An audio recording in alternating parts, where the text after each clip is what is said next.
Welcome to the Concrete Genius Podcast. I'm your host, McKenzie. Happy 2025, man. We in the building. Give yourself a round of applause.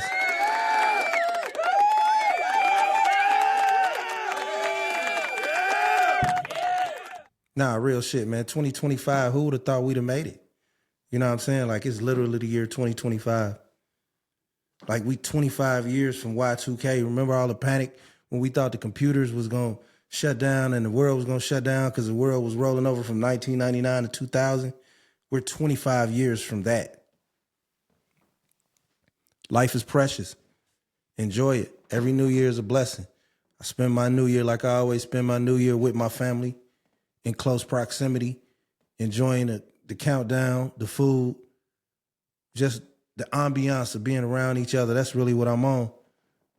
I see it. I see it like I slipped through there. You know, a lot of people don't get to celebrate the year that you just celebrated.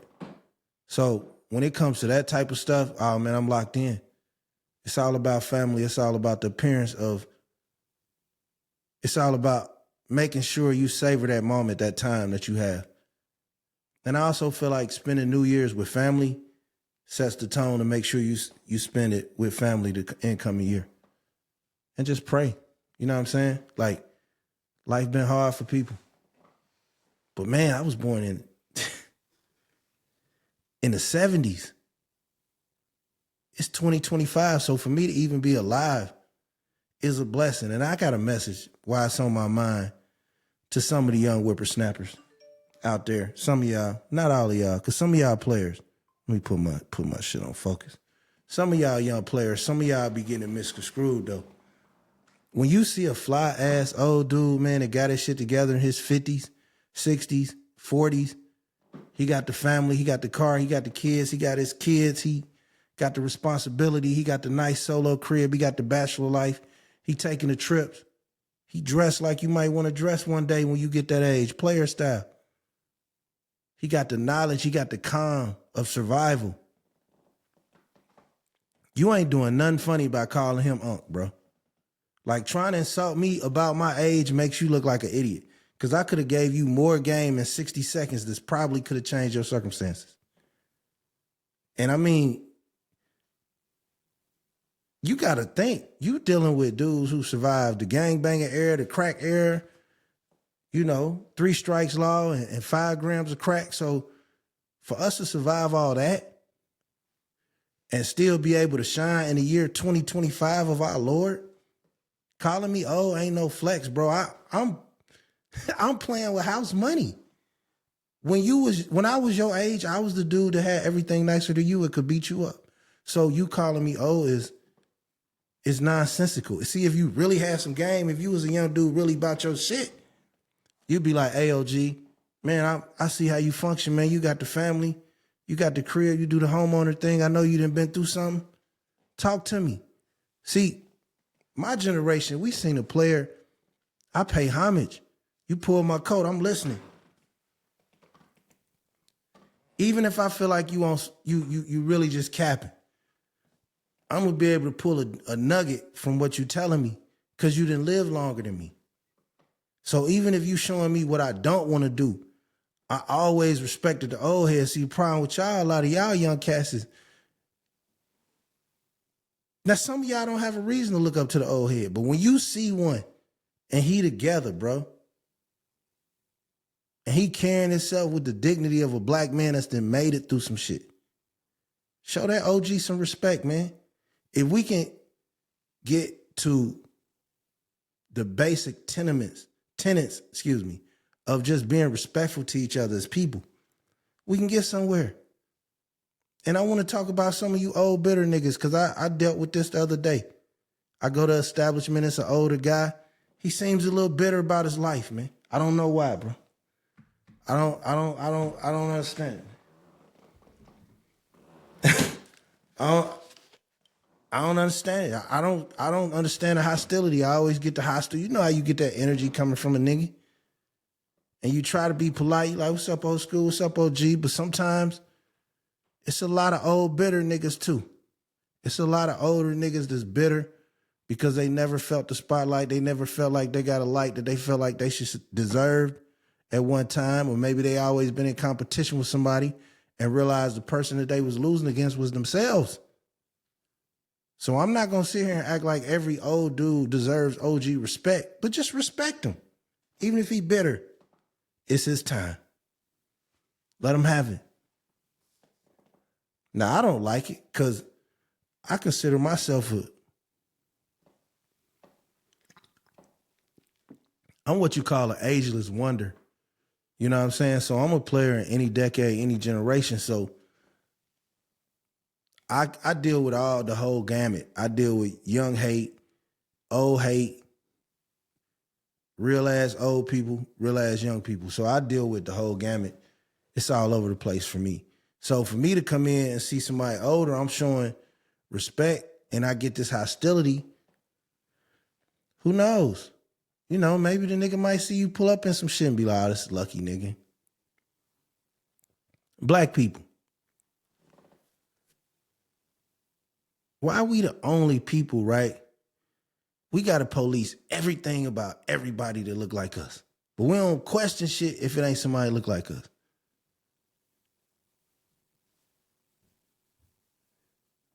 You ever seen a white man with a car and said to yourself, he think he better than me? Nah, because subconsciously you already think he better than you. But I promise you, you done seen a nigga in a nice car with some nice shit on, hop out with a nice looking lady, and you like, oh, that nigga think he better than me. No, you think he better than you because he maximizing his life. He living a life you envious of. Why is that his fault? Why is it that this is very interesting. This thought has came to me abruptly. But why is it that a black man, you go in a black neighborhood, right? You ain't even got to have your shit on. You ain't even got to have all your tools on. You could just be cool, decent. But if you got a certain swag about you, or even if you a nerd, certain neighborhoods, first thing a nigga gonna say, you could be 40. Pardon me. You could be 40 as a black person. We go in a different neighborhood. And then all of a sudden, nigga gonna say, hey, where you from, huh? What you doing over here? You lost? Damn, nigga, I can't walk down the street without getting accosted. Can you say hello? Nah, where you from, homie? I ain't from around here. Where you going? Why do we play slave patrol with each other, but with not other people, with people that's not black? Why are all these YouTube vloggers, Caucasian and Arabic and Indian and overseas bloggers, able to go into the most dangerous hoods in the black community and pull out a camera and start recording? Now, if y'all getting paid, I'm gonna mind my business. But all y'all ain't getting paid. So if this white dude come to your hood to get 1 million views, get you something off the top or something. Because I don't see a lot of black content creators able to go in thugged out ass neighborhoods and record documentaries.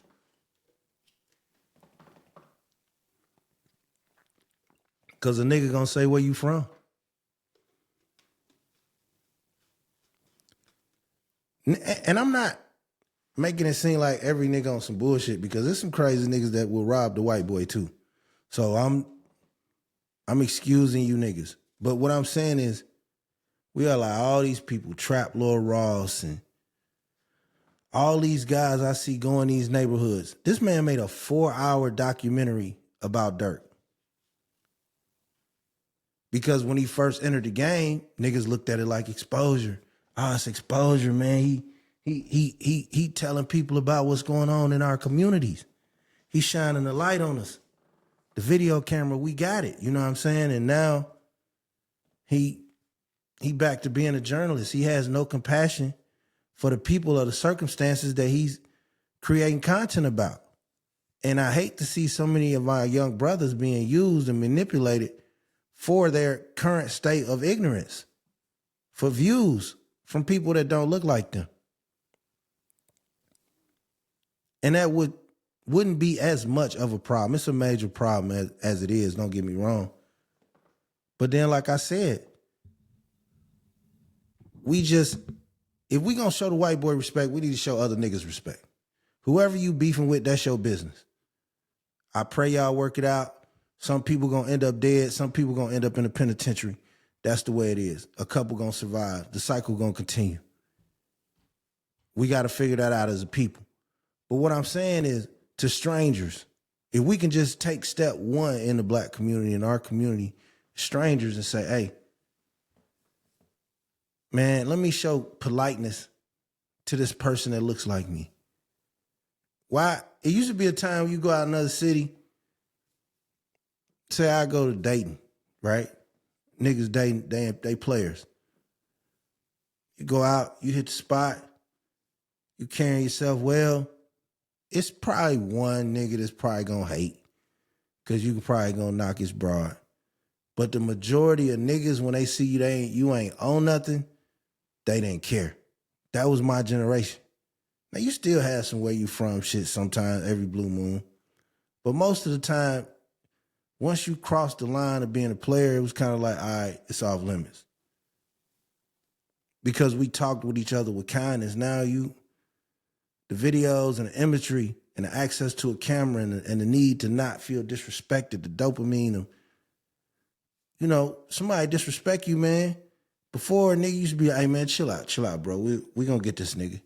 Or, bro, it ain't worth it right now. Or, let's smash his head.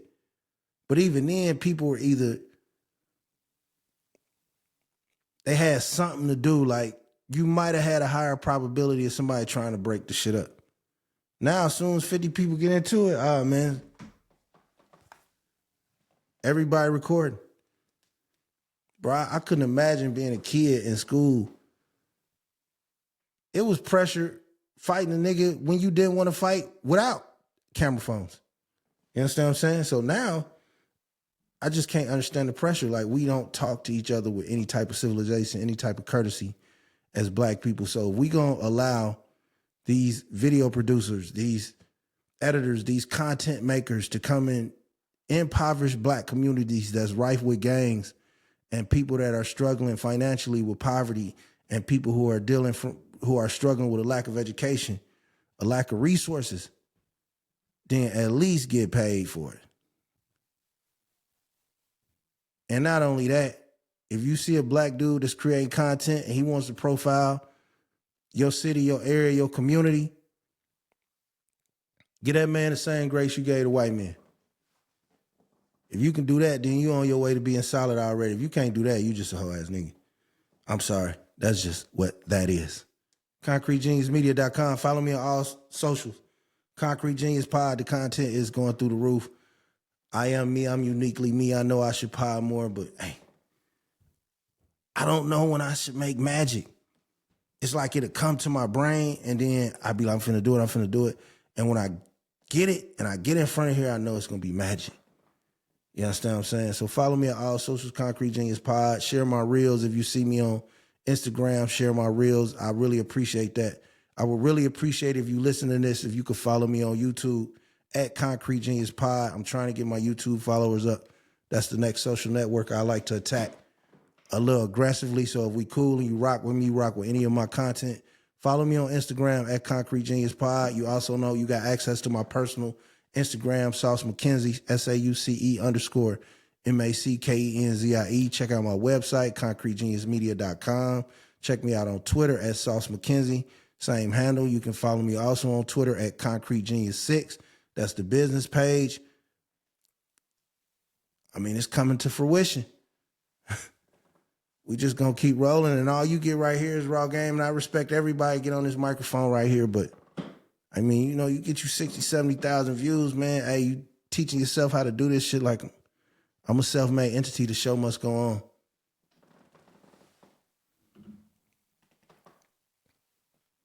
FanDuel been whooping my ass, man. I know I'm going off script, but FanDuel been whooping my ass. But I got their ass last week, then I turn around right back, nigga.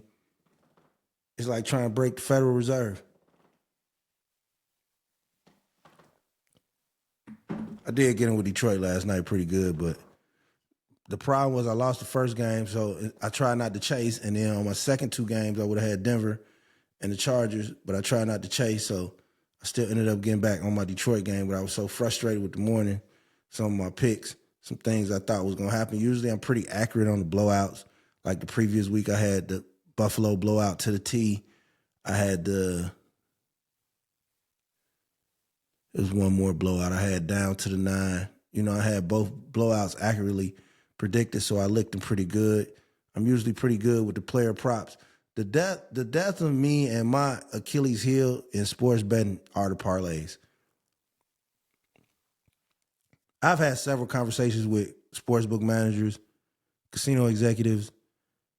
I have a lot of very good relationships in Vegas with people who are associated with, I wouldn't say gambling, but maybe like casinos. Like I know people in sales. I know people in food and beverage. Like I know people in all parts of entertainment. But I remember a guy telling me, and he was like, parlays build new casinos. So even though parlays are tempting, they're very hard to execute because, for one, you gambling for the risk of the payout. You seeing yourself winning the money. And also, you playing it on a digital app, so you really don't feel the money. Like when I walk in a sports book and I say, man, I want $500 on the Falcons and the Panthers over. And I'm handing them, I'm counting the money. I might say, okay, give me that and then give me Carolina money line. And then I might say, all right, here go 250. I like 250 on Atlanta, 250 on Carolina. That's it. That's all I'm betting. Because I ain't going to go up there with $500 and say, give me this, and this, because I know probably I have a less chance of getting my 500 back. But when you do it on this right here, this app, oh shit, man. You know what? I can boost this Tampa Bay up to minus 13. I can boost this such and such, this LA Rams spread. They probably gonna win by 9. First touchdown, Jamar Chase. First touchdown, Gibbs. First touchdown, Derrick Henry. So now you start betting on all type of shit. 3 teams to score 100 before the third quarter. The next basket, like this is what's changing sports betting, the access to it. And then, like I said, money. I grew up seeing people getting killed over the smallest amounts of money, getting hurt, fought, robbed. Gary, Indiana, shout out 219. Over the smallest amounts of money.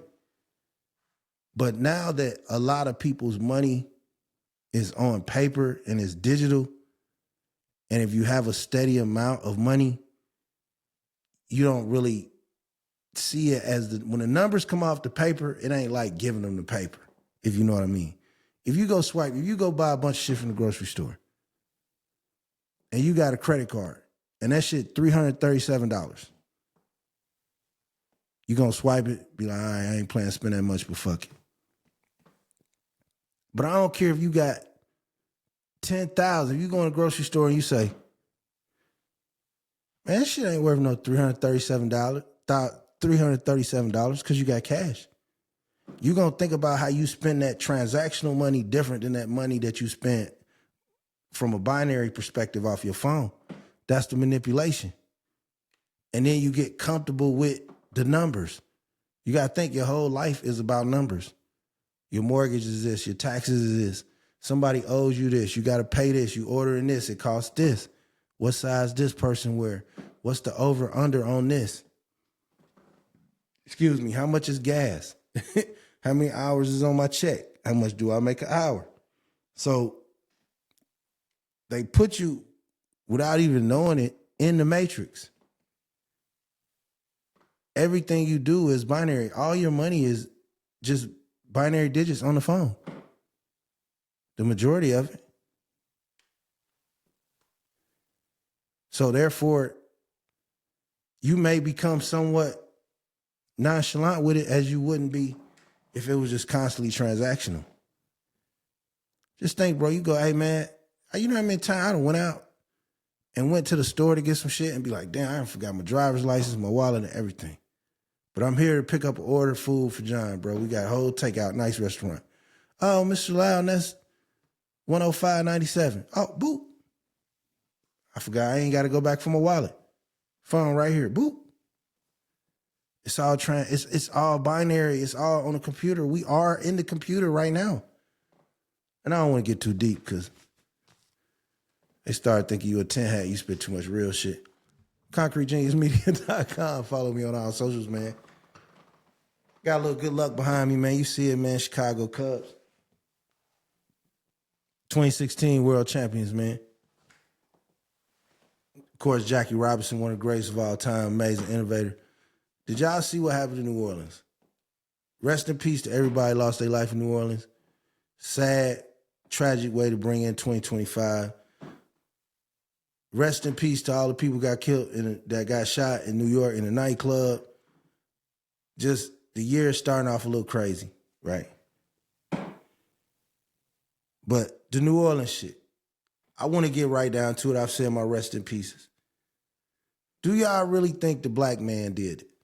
The black man with the ISIS flag, did he really do it? And not only that, he served at the same base as the white dude that had the Cybertruck in front of the Trump Hotel in Vegas.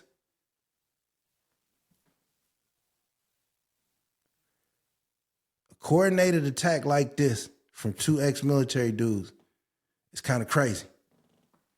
Because if you think about it, some of our most dangerous attacks that's happened on American soil, outside of the couple of times that you know who did it, and then the other couple of times, but a lot of times it's been ex-spazzed out military dudes. Did they act alone? Who were they acting in coercion with? Cahoots with, whatever. And we always shot. Now he black, but the nigga name is like, he got a 3-part name. He got a little Muslim to his name. So he ain't all the way like, he ain't American nigga, you know what I'm saying? But he's still black. Let me get this nigga name right now. But do y'all think he acted alone? Do y'all think he did it? To run over that many people on New Year's?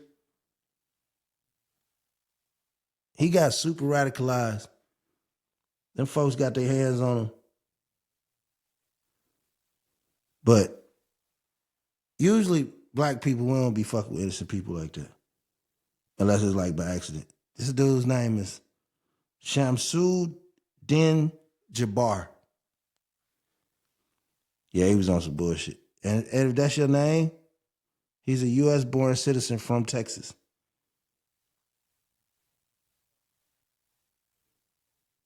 Yeah, he went over there to Egypt, nigga, and switched sides and shit on niggas. And he had the black ISIS flag on this shit. They trying to hide it, but he had the ISIS flag, and dude set that shit off on the same day. They need to be on them tops like they be on the neighborhoods in the black community selling crack. That's who y'all need to be investigating, them niggas. Some scary shit to be out, celebrating New Year's, you chilling and shit, you trying to have a good time. Here come this fucking radicalized idiot trying to kill you. The fuck, man? People come out, have a good time. It's already hard enough, stressful trying to live in this life. Bills to pay. You got your kids, you got the family. You got to worry about your auntie, your mama, your parents, health and shit. You trying to have a good time. You might got teenage kids. You might be a young 18-year-old. Rest in peace to young lady lost her life. You might be a young 18, 20-some-year-old, and then you out to have a good time, and here comes some random-ass lunatic terrorist motherfucker. Same thing with all these attacks, terrorism by these cowards, man. I don't care if it was the Vegas shooting or something, Boston. Like, you fucking with innocent people to try to prove your point, man. These people ain't came outside to be fucked with, bro. We don't make no policies. We don't do a goddamn thing but try to survive, nigga, and have a good time looking at the internet or looking at TV, maybe spending some moments with your loved ones or something, man. So, like, to actually fuck with innocent people, man, you a low-life slime ball.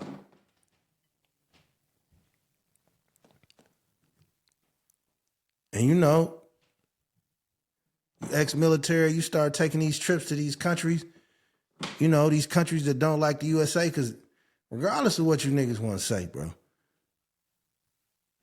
America, we done went through some shit. I got a grandfather who personally had to leave Mississippi in a hurry for some shit. So it's Choctaw Indian right here. Like, I've been here. This is my land. And we got to protect the American citizen better. I know racism is an issue. It's a big issue. It's a problem. Y'all see the racist dude didn't want to shake Kamala Harris' hand? Like, you a racist. You I think he was a Nebraska senator's husband. He was one of them old school racists, like from when I was a kid. He one of them George Wallace, you know. I thought he probably the last line of the Mitch McConnells, but it's gonna be some more coming. They keep coming. But even with all that said, from terrorist attacks, we gotta protect the American people, man. That's so sad about New Orleans. I see the young girl lost her life. Her mama said she snuck out the house. That's some heartbreaking shit, man.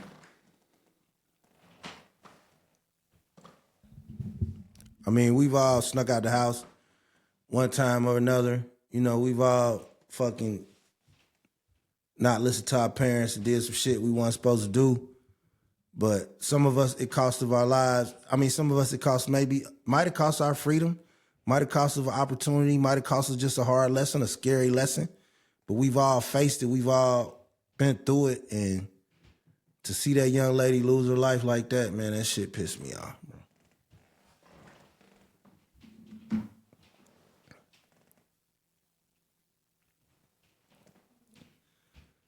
So, yo, whatever your name is, bro, if you was driving that truck, bro, you did that shit, bro. You a foul human being, man. You a foul human being. Speaking of foul human beings,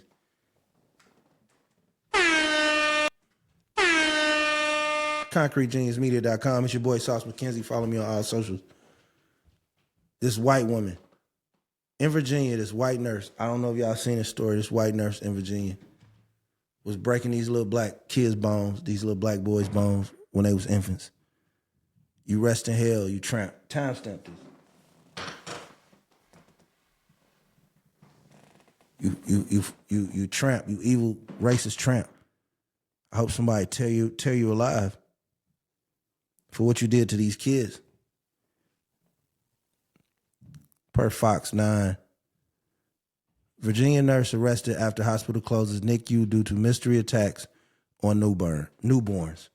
Virginia police have arrested a registered nurse in connection with a twisted attack that left a vulnerable newborn in the hospital's neonatal intensive care unit with an unexplainable fracture in November.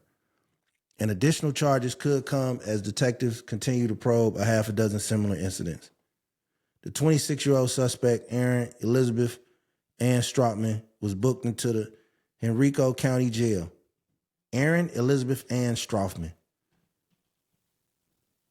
was booked into the Henrico County Jail on charges of miscellaneous wounding and child abuse that caused serious injury around 1:15 a.m. Friday.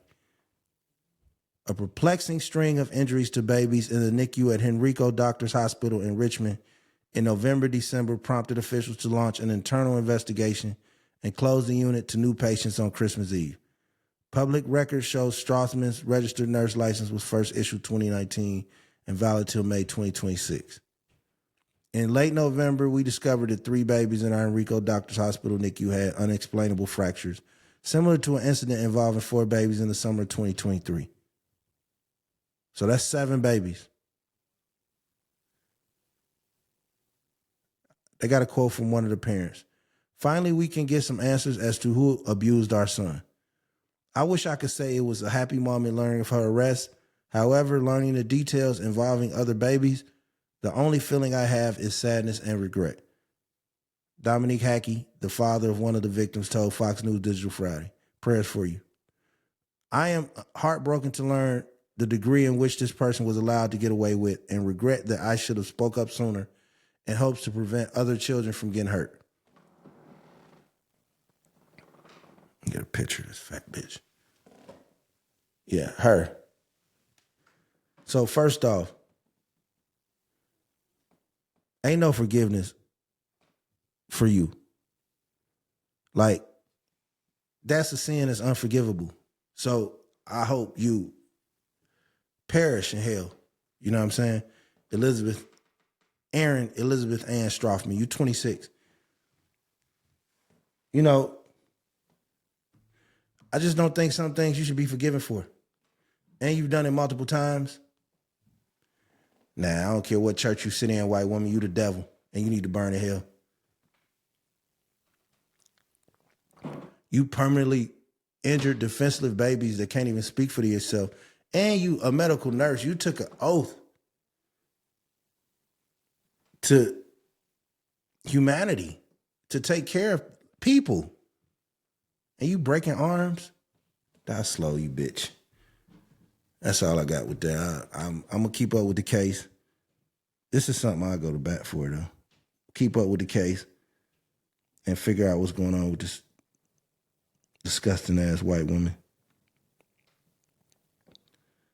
Lamar Jackson, Josh Allen, MVP race. Lamar got the numbers. Josh got the sympathy. Oh, it's his turn. I'm so sick of you motherfuckers. Because we know if Josh Allen had 49 touchdowns and 4 interceptions like Lamar Jackson does, Josh Allen would be the unanimous MVP. That's what people keep trying to dance around. All these stats that we've never used before until today. When Drew Brees was going against Peyton Manning and Phillip Rivers, nobody said, oh, you know what? He's had 38 rushes over 7 yards in the fourth quarter, down 5. Like, stop making up stats for this man. It's unbecoming of him. It's not his year. So, at the end of the day, it's only been one king in the AFC quarterbacking since Brady left. That's Mahomes. Burrow's had his shot. He didn't win it. Rams got off in there. But other than that, it's been Mahomes' world. So if you in the AFC and you ain't been able to dominate Mahomes' world and Mahomes ain't in it, Josh ain't did nothing more spectacular than what Lamar did. Now, if you just saying you burnt out, you know, like how you had to get Karl Malone one, I respect that point of view if that's what it is, but don't act like if the roles was reversed, it wouldn't be unanimous for Lamar Jackson no matter how many times he won it. Bro, he wanted to get that motherfucker to Brett Favre 5 times in a row. You see what I'm saying? Lamar Jackson has had one of the greatest seasons in quarterback history. So the fact that he can't be appreciated or has a limit to amount of times people want to see him win a reward, that speaks more about football and the politics of the award behind it. Me personally, it's all about the Super Bowl for both of them. But if we're going to be fair, Lamar deserves it. And I like Josh Allen. I think he has improved every year. I think he showed a lot of leadership this year. And I think he makes things happen. But I also feel like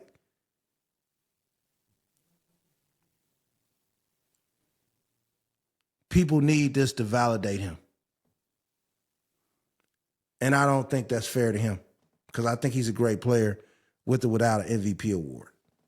But it's a lot of people who theories about quarterbacks and indifference to Lamar Jackson and the way he plays quarterback, even though that they always using rushing yards as a stat now for Josh Allen before. It's just crazy how the stats are manipulated and everybody gives you reasons why Josh Allen should win it other than what's happening on the football field. Now we talking about rosters. We weren't hearing about rosters when Mahomes had Tyreek Hill, Travis Kelce. Great players make each other better. That's what it was. So I don't want to get stuck on that, but y'all know that's Lamar Jackson MVP, man. Fuck out of here. LeBron passed Jordan 30-point game record. After passing the amount of 30-point games that Michael Jordan had, LeBron was humble and saying he was honored to be mentioned in the same breath as the great Michael Jordan. He wore his number because of him. He's one of the greatest, please, the greatest player of all time. It's an honor. Congratulations, LeBron, first of all. It still wasn't enough for you motherfucking Jordan fans. I don't care what that man would have said. It wouldn't have been enough for you niggas. Some of you niggas are just, it's like talking to a brick wall. The man basically conceded, hey, man, Jordan's the greatest. It's an honor to be mentioned in the same breath. See, the problem is y'all just got LeBron fatigue. That's why I'm glad my guy B. Craw kind of broke it down. I respect his point of view. I might not agree with it, but I can respect his point of view. A lot of niggas just got LeBron fatigue. And that's fine, but let's not act like he made it about Jordan. Jordan fans and ESPN and the media made it about Jordan and versus Bron. So when LeBron is humble, can you at least, Jordan fans, give him props for being humble and acknowledging the man? Like, stop getting your panties in a bunch, man. You can like LeBron James, you can like Michael Jordan, you can be fans of both of them. Just because you praise one, it doesn't diminish the greatness of the other ones.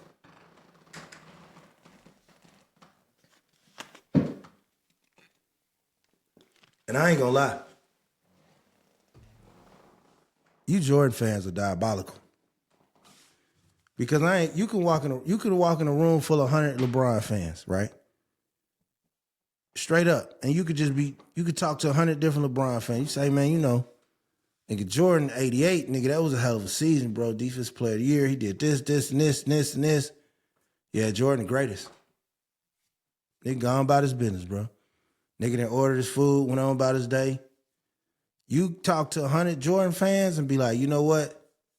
Jordan the greatest. Hey, LeBron, bro, that had 5 consecutive such and such, bro. He's still passing triple doubles. Age 41, get off that nigga dick. Damn, I can't like the man, nigga. I can't enjoy the hoop, nigga. Like, Jesus Christ, it's a tough crowd, bro. You Jordan niggas, it's a tough crowd. We already acknowledging the man the greatest, but you niggas are here, nigga, talking about LeBron. Fuck LeBron. Hey, man, whatever floats your boat, my guy. All I'm telling you is I enjoy the greatness of both. I don't feel like I feel like I'm blessed to be able to have seen a stretch in my life, Michael Jordan to LeBron James. So that's basically from 1984-85 to 2025. That's 40 years of just great basketball. So why would I compare the two instead of just being blessed to have lived in this era? ConcreteJeansMedia.com. Follow me on all socials, man. I seen some shit where a bunch of like chicks in their 30s and 40s went on like a birthday party date to Chuck E. Cheese. Do y'all think that's right? It was just all grown-ups, though. It was just like 6 chicks. It was somebody's birthday, all grown-up. The whole bill was like 100. Shit, hey, if I was going through it, I'd fall off in Chuck E. Cheese. I smash that shit. Ain't no Chuck E. Cheese just happy to be getting some motherfucking business, bro. It's Chuck E. Cheese, man. Nah, I'm lying. I ain't sitting my big grown ass by myself. Could you imagine 5 niggas in Chuck E. Cheese by themselves, bro? Somebody call the police on them niggas, bro. That is stranger danger, nigga. You cannot, as a grown man or a grown woman, be sitting your big ass in Chuck E. Cheese. Go to Dave and Buster's, man. Go to Dave and Buster's. Play the games, do what you gotta do, but just try and save a few dollars. Them Chuck E. Cheese's is headed the way of Party City, man. Them places is shutting down real soon. ConcreteGeniusMedia.com, man. It's your boy Big Sauce. Follow me on all socials. We got the Joy Taylor Fox Sports scandal. Allegedly, Joy Taylor has been giving up the yams, the clappers, that V12, that vroom, that rumble. She's been giving up the clappers to the weird white man executive and to Emmanuel Ocho, the fierce, articulate Nigerian brother who gives interesting, borderline Uncle Thomas takes, has been linked into being sexually involved with each other. Now, me personally, this is a sticky slope because, for one, I don't feel like a woman's sexuality is nobody's business. But she put it in a lawsuit, and the only reason I'm talking about it is because she threatened to weaponize it. Like, if it was just, hey, she was just in there fucking everybody, man, come on, man. Hoes got to eat 2B. I ain't tripping on that. But if you were saying, you know what, yeah, I'm fucking this nigga, but the minute I get caught, I'm screaming sexual harassment, he took the pussy, you file for that. Allegedly, if it happened. Ain't no guarantee it happened. But if it did happen, that's foul. And then this Iranian woman that was doing your hair. Why do you have this woman in your business? Why are you so comfortable telling this woman from Iraq or Iran or Pakistan or Afghanistan or some stan that ain't got nothing to do with shit over here?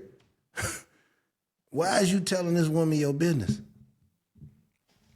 Man, pride cometh before the fall. You had a good hustle.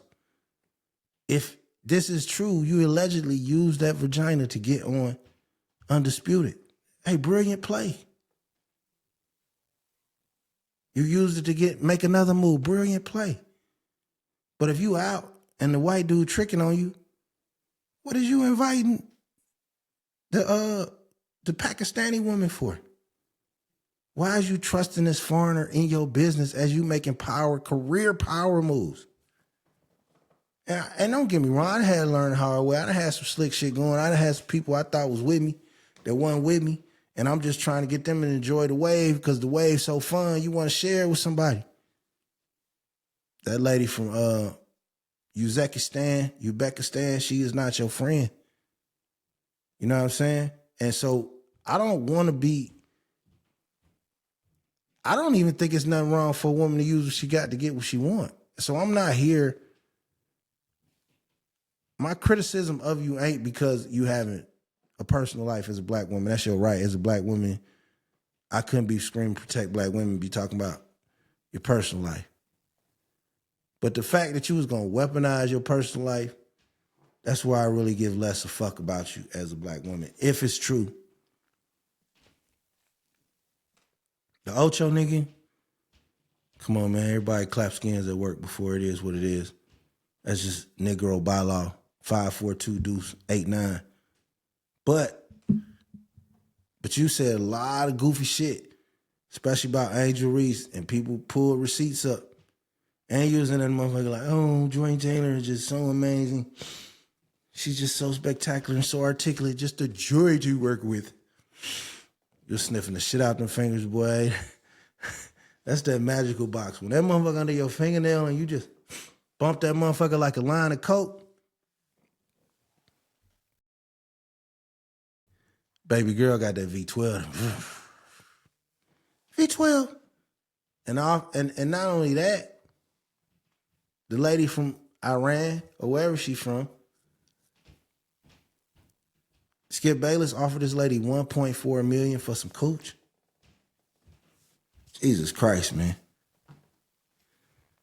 Hey, I don't know what it is with you niggas with the foreign aesthetic, but man, American women are beautiful. 1.4 million to a motherfucker over here that can't even show their hair in their home country. Man, you crazy as hell. Man, do you know what 1.4 million to buy you, Skip? Like, poor Ernestine, man.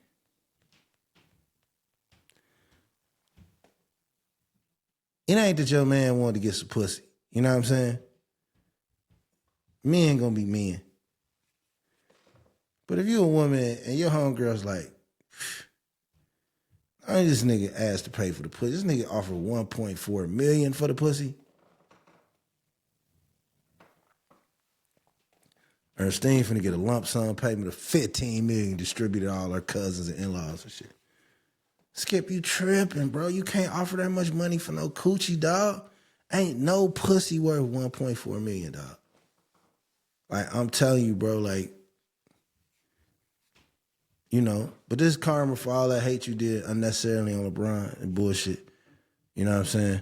Like, another thing, putting a bitch in your business, a foreign bitch. You know what I'm saying? I don't even trust black people. You think I'm gonna tell a motherfucker born in Afghanistan, like, hey, I got a secret, bro. You know, I'm whacking Miss Johnson, the vice president. Oh, I did not know that. Tell me more. Man, nigga, get out my face, bro. Like, the downfall of most people is when they do some slick shit and then they can't keep it to themselves, so shit get out of control. ConcreteGeniusMedia.com. I hate to see a black woman involved in some shit like this. You know, like I said, niggas is horny. Sex rule the world. Over 60% of white married men are on OnlyFans. Sex rule the world, honey. Horniness moves the world. A lot of niggas get middle age. Ain't really, man, I've been in the gym, dudes like, man, I fuck my wife twice a year. I'm like, Jesus Christ, bro, you deserve compensation. So like a lot of middle-aged dudes, they get middle-aged and they not happy, so the marriage is a business. And so they start doing other shit outside the marriage. Hence OnlyFans. Hence Skip Bayless. You know what I'm saying? And the crazy thing about that Joy Taylor shit, you had a nigga at the crib. So you got a nigga at the crib, you fucking the boss, and you fucking your coworker. That is some V12 box. With high turnover rate, high regeneration rate, because that's some V12 box. That's crazy. Then shit, they said, Joy Taylor, you had your husband, you went to dinner with the husband and the nigga you was fucking and his wife. They said that nigga smelled that shit out the gate. He was out of the country nigga. You got a thing for them foreign motherfuckers, don't you? You gonna do an OJ next time, get you a motherfucking Jamal, I promise you.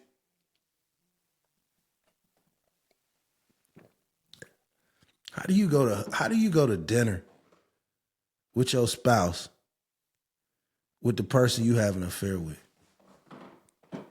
You a cold motherfucker. ConcreteGeniusMedia.com, man. Tap in with this shit, man. Get a copy of my book. Hold on, let me get the book. Get a copy of my book, The Game Changer, man. Follow me on all socials, man. Concrete Genius Pod, man. You see this shit, man. Stop playing with this shit. I'm playing with this shit, man. You see this shit, bro. ConcreteGeniusMedia.com, man. It's only one of me, man. You know what I'm saying? It's only one of me, man. That's all you gonna get is the best of me. The best of me is better than everything else for everybody else, bro. I promise you. ConcreteGeniusMedia.com, man. It's your boy, Big South.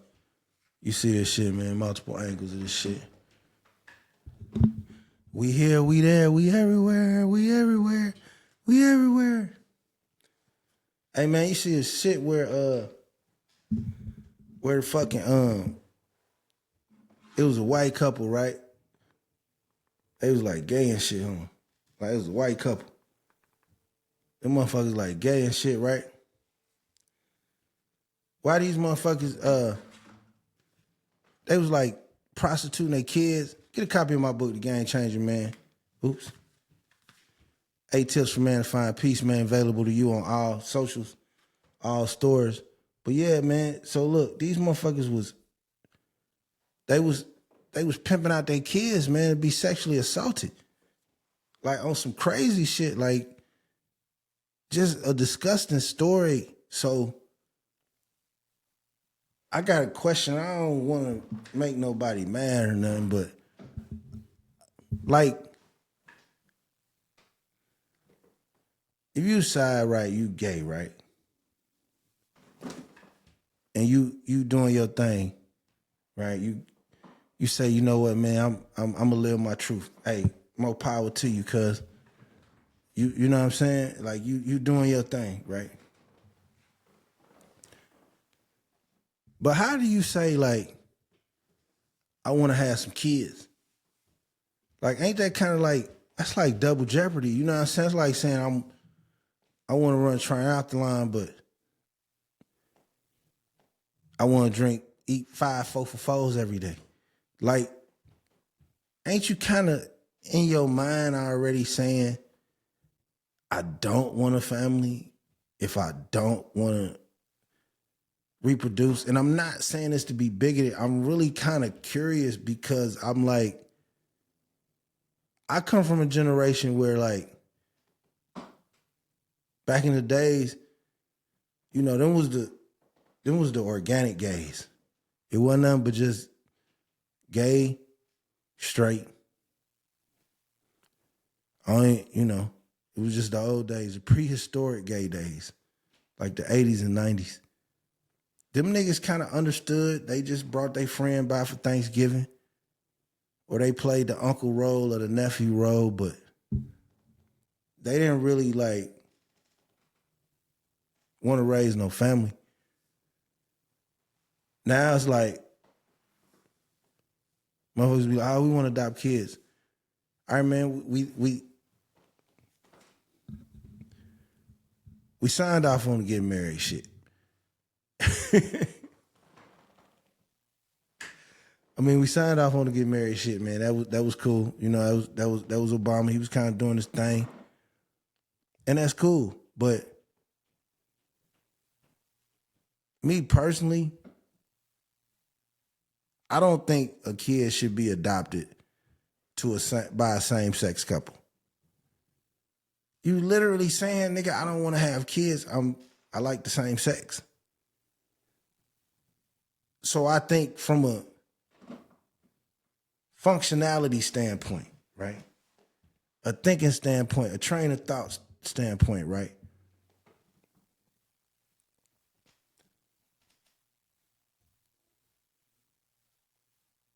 This child that you got is not a product of your DNA or reproduction. And not only, don't say, well, other people adopt, heterosexual people adopt, but yeah, they still got the process of saying, man, this could have happened with me. I could have laid down and procreated with my wife, but unfortunately, God didn't make that happen because of XYZ. Maybe something going on medically with me or her. Okay, cool. I'm going to adopt a child. But if I choose to say, I don't like the lifestyle, I'm not particular in the lifestyle that's conducive to reproducing kids, why should you want to adopt one?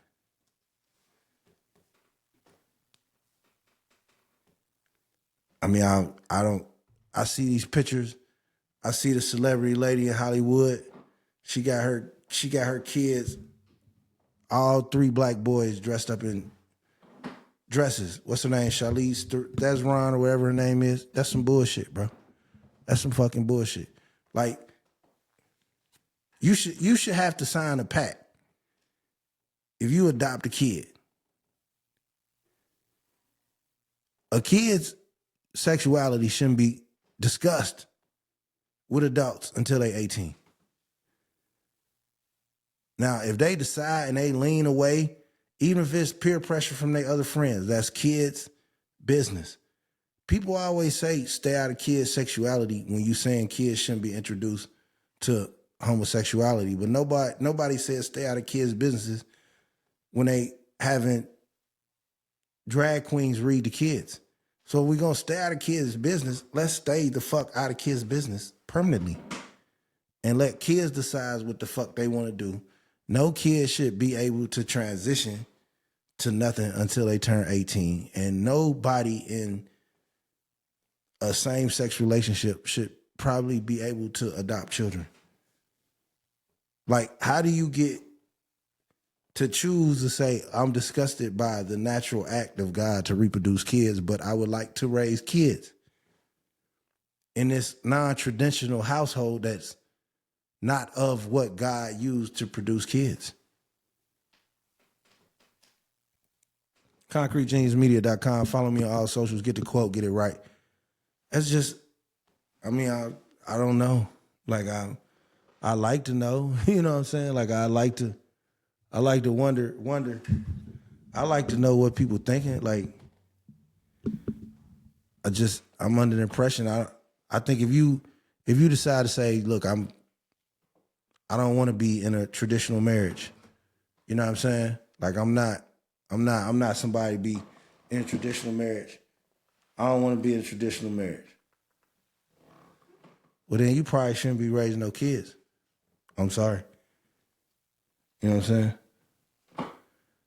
Like, and I don't say that to be mean. I just say that to be sauce. Like, ConcreteGeniusMedia.com. And then one more question. And it's for the black L part of the LGBT community. Like, why do all studs try to act like street niggas named Trayvonte? Like, the belt, the guns, the parts, the gang signs, nigga, the Nike tech. Like, why can't none of you niggas be like, you know, Nicholas in the band, the tuba player? You know what I'm saying? Why y'all gotta be like O-Dog? Do y'all feel like that the black, hyper-violent, masculine male, gang-banging street nigga is the most attractive aesthetic to females? That's gotta be the only reason that you would behave in that manner, because you feel like that's what the women you like. ConcreteGeniusMedia.com. It's your boy Big Sauce. I'm here to make you think, man, make you blink. Follow me on all socials, man. Get with me and give me a chance to enlighten your world with some raw game. Get a copy of my book, The Game Changer. 8 tips for man to find peace. We here, we everywhere. We all over the place like space, nigga. Man, I love y'all, man. You know, I love the fact that I podcast. I love my family, man. I'm snowed in, but I ain't tripping. Ah, shit, we got to talk playoffs. I got to break down playoffs, too. Oh, I got to break down these black coaches, too, so. We're going to run this back, man. Concrete Genius Media, man, part 1. Get this chopped up. Get this to you, man. We're going to run this back, man. I love y'all. Peace.